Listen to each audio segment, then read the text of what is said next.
تو بھائی اللہ تعالیٰ نے دین کو, جلدی سے بات سمیٹ کے ختم کرتا ہوں, دین کو اتنا مشکل بنا دیا. 5 ٹائم نماز ہے, سال زندگی میں 1 دفعہ حج ہے, زکوٰۃ بھی ہے, پھر رمضان کے. تو غیر مسلموں کا دین تو اتنا مشکل نہیں ہے, ان کا جو ہمارا دین بہت مشکل ہے. تو یہ کیوں اللہ نے ایسا کیا ہے؟ دیکھو ہم کہتے ہیں نا ایسا کرو گے تو کوئی بھی نہیں آئے گا, یعنی اتنی مشکلات میں رکھو گے تو کوئی بھی نہیں آئے گا. تو ہم بھی گویا اللہ سے ایک اشکال رکھ سکتے ہیں, اللہ تو نے ایسا کیا ہے کہ کوئی بھی نہیں آئے گا تیرے دین کی طرف. غیر مسلم تیرے دین کو فالو, وہ کہیں گے اتنی مشکلات ہیں یار, ایک نماز ہوتی, ہم تو ہفتے میں 1 دن جاتے ہیں عبادت کا, یہ صبح اٹھا دیتے ہیں ہمیں فجر میں, پھر ظہر میں, پھر عصر میں, پھر مغرب میں, پھر عشاء میں. اور سردیوں میں تو ٹھکا ٹھک چل رہا ہوتا ہے حساب کتاب, دن چھوٹے ہوتے ہیں نا. ابھی ظہر پڑھ کے آئے ہیں تو عصر پڑھ کے بھی آئے نہیں تو پھر مغرب. یہ کیا ہے یہ؟ اور پھر رمضان میں اتنی ٹینشن.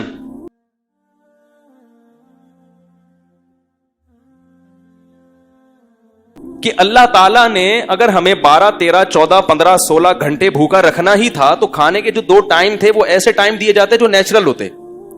صبح 8 بجے کا اللہ کہتے ناشتہ کر لو, اور رات 8 بجے افطاری کر لینا, 12 گھنٹے بھی ہو جائیں گے, اور ہمارا ایک دوپہر کا کھانا کیا ہو جائے گا, ناغا ہو جائے گا. تو چلو ساری زندگی دوپہر کھاتے رہیں, ایک دفعہ لنچ کا ہم نے کیا کر لیا, ناغا. اللہ نے ٹائم تو وہی رکھا, لیکن جو کھانے کے اوقات ہیں وہ بڑے عجیب رکھ دیے. صبح 3:30 بجے اٹھ کے کھاؤ.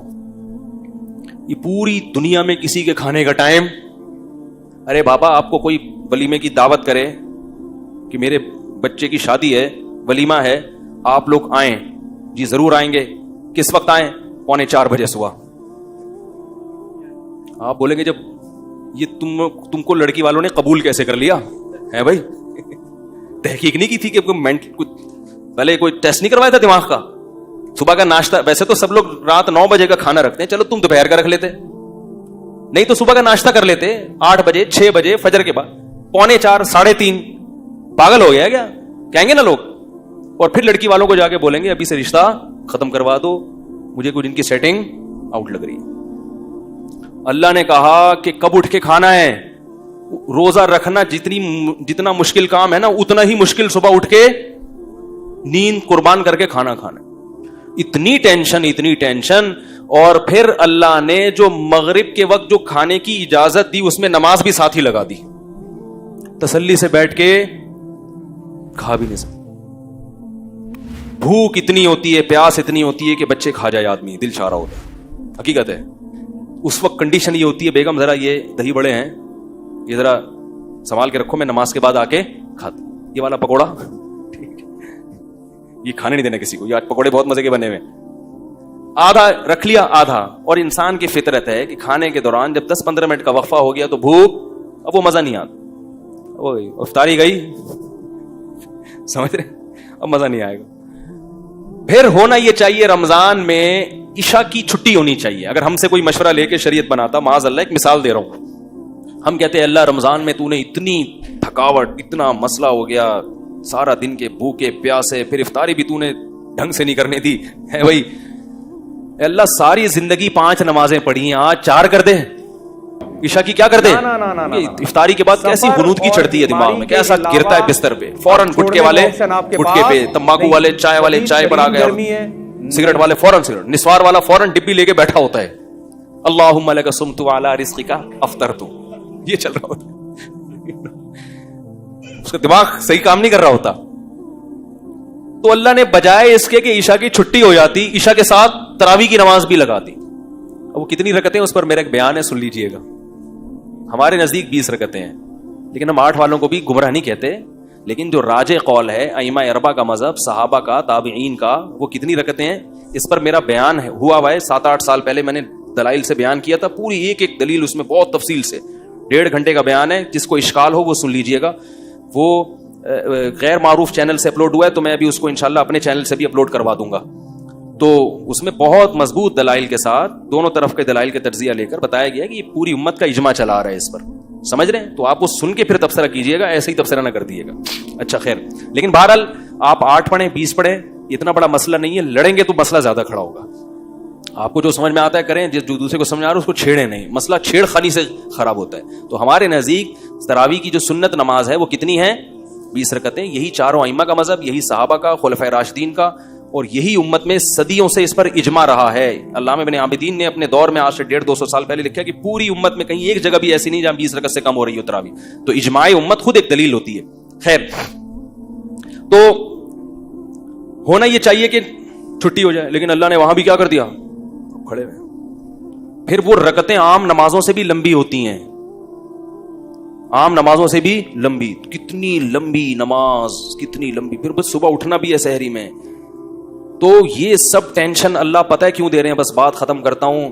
اپنی محبت کی چنگاری پیدا کرنے کے لیے. جس کے لیے قربانی دی جاتی ہے اس کی محبت آہستہ آہستہ دل میں پیدا ہوتی ہے. محبت دودھ جلیبیاں کھانے سے پیدا نہیں ہوتی. محبت محبوب کے لیے قربانی دینے سے پیدا ہوتی ہے. جب تک محبت نہیں ہوگی محبوب کی اطاعت, بولو بھائی, نہیں ہوگی. اسی وجہ سے رمضان سے پہلے جو ہماری کنڈیشن ہوتی ہے, آخری عشرے میں دلوں کی حالت الحمدللہ کیسا ہی سخت دل ہو, کچھ نہ کچھ دل اس کا تبدیل ہو چکا ہوتا ہے. افسوس اس پر ہے کہ پھر اس دل کی تبدیلی کو بچا کے نہیں رکھتے. عید کے دن وہ سب ریورس کر دیتے ہیں ہم. اللہ نے تو اس گاڑی کو ٹریک پہ چلا دیا رمضان میں, اب چل رہی ہے تو چلاتے چلے جاؤ. ہم عید میں دوبارہ کچے میں اتار لیتے ہیں اس کو, ٹھیک ہے نا, دوبارہ نہ اتارو. تو ٹریک پہ چلنا مشکل تھا, اللہ انگلی پکڑ کے رمضان میں ہمیں ٹریک پہ چلا دیتے ہیں. تو اس لیے میرے بھائی اگلے ہفتے پھر انشاءاللہ اسی موضوع پر بیان ہوگا. خوشی اور رغبت کے ساتھ رمضان کے روزے رکھا کرو, یہ اللہ کی بہت بڑی نعمت ہے. مسلمانوں کے گھروں کی رونق ہے. کتنا اچھا لگتا ہے گھر کی خواتین صبح صبح اٹھ کے امی اور باجیاں پراٹھے بنا رہی ہیں, سب مل بیٹھ کے کھا رہے ہیں. ویسے تو ہر آدمی اپنا اخپل طریقے سے کھا رہے ہیں آج کل. بچہ اسکول سے آیا وہ اپنی پلیٹ لے کے صوفے کے نیچے گھس گیا, ایسا ہی ہوتا ہے نا. صاحب دفتر سے آیا وہ اپنا ادھر کمرے میں اپنے کمپیوٹر کا دروازہ بند کیا, کمرہ لاک کیا, وہاں بیٹھ کے پتہ نہیں کیا کر رہے ہیں, انٹی سے باتیں کر رہے ہیں, کیا کر رہے ہیں, کھا بھی رہے ہیں. سب اخپل طریقے سے چل رہا ہے. کم از کم رمضان میں آپس میں کیا ہو جاتا ہے, بولو بھائی, جڑ جاتے ہیں سحری میں, افطاری میں. اور پھر گھر کی خواتین کی قدر بھی ہوتی ہے. کیا خیال ہے, ٹھیک ہے نا. اس دن اگر افطاری میں ٹائم پہ کام نہ ہو اور آپ کو وہ چیزیں نہ ملیں, کیسا انسان غضبناک ہوتا ہے. بچے کھانے کا دل کر رہا ہے اور پکوڑے نہ ملیں آپ کو ایسی صورت میں. تو اس لیے جو ہے گیدرنگ ہو جاتی ہے, ایک گھر کا ماحول اچھا ہو جاتا ہے. تو بڑھ چڑھ کے روزے رکھا کریں. تکلیف ہوگی, مرچیں بھی لگیں گی. وہ نعت آئی تھی نا, وہ جب بھی میں تکلیف کا لفظ آتا ہے مرچوں کا لفظ خود بخود آ گیا. تکلیف بھی ہوگی, مرچیں بھی لگیں گی, لیکن تکلیف اور مرچوں کے باوجود رمضان کے روزے رکھنے ہیں. سارا دن کی تھکاوٹ ایک طرف, لیکن اللہ کے نبی نے فرمایا, بس حدیث سنا کے بعد ختم کرتا ہوں, للصائم فرحتان, ہم دن بھر کی تکلیف کو دیکھتے ہیں, دو فرحتوں کو نہیں دیکھتے, دو خوشیوں کو نہیں دیکھتے. فرمایا روزے دار کو دو خوشیاں ملتی ہیں. سارا دن کی ٹینشن مت دیکھو, ان دو خوشیوں کو دیکھو جو نبی بتا رہے ہیں. فرمایا ایک عند الافطار, افطار کے وقت اسے خوشی ہوتی ہے. افطار کے وقت اس کو سارا دن بھوک پیاس اللہ کے لیے, اب کھانا بھی کس کے لیے. ابھی نبی کیسی پیاری دعا پڑھتے تھے افطار کے بعد, ذهب الظما, آپ صلی اللہ علیہ وسلم فرماتے تھے پیاس چلی گئی, وبتلت العروق, اور رگیں تر ہو گئیں, رگیں تر ہو گئی. یہ اپنا مزہ. فرمایا وثبت الاجر انشاء اللہ تعالی, اور پورے دن کے روزے کا ثواب اللہ کے دفتر میں لکھ لیا گیا. اصل اجر تو قیامت میں ملے گا. میں کہتا ہوں وہ نہ بھی ملتا تو ایک اجر تو اللہ نے دنیا میں دے دیا. پیاس کے وقت پانی کا, بھوک کے وقت کھانے کا جو مزہ ہے وہ بغیر بھوک اور بغیر پیاس کے کھانے اور پینے میں نہیں ہے. اور یہ فطری لذتیں ہیں, ان کا آلٹرنیٹ اور ان کا نعم البدل اللہ نے دنیا میں رکھا ہی نہیں ہے. فرمائے ایک اجر, ایک لذت روزے دار کو افطار کے وقت ملتی ہے, اور ایک لذت آخرت میں ملے گی جب اس کو اجر دیا جائے گا. تو آپ صلی اللہ علیہ وسلم نے رمضان کے قیام کو یعنی تراویح اور تہجد کی بھی فضیلت بیان کی, اور آپ صلی اللہ علیہ وسلم نے رمضان میں دن کے روزے کی فضیلت بھی بیان کی. ایک روزہ بھی اگر چھوڑ دیا بغیر عذر کے, پورے سال روزے رکھو گے رمضان کے روزے کے برابر نہیں ہو سکتے. اس لیے گھروں میں خواتین کو بھی سمجھائیں, اپنے جو بچے جو 10 سال یا 11-12 سال کی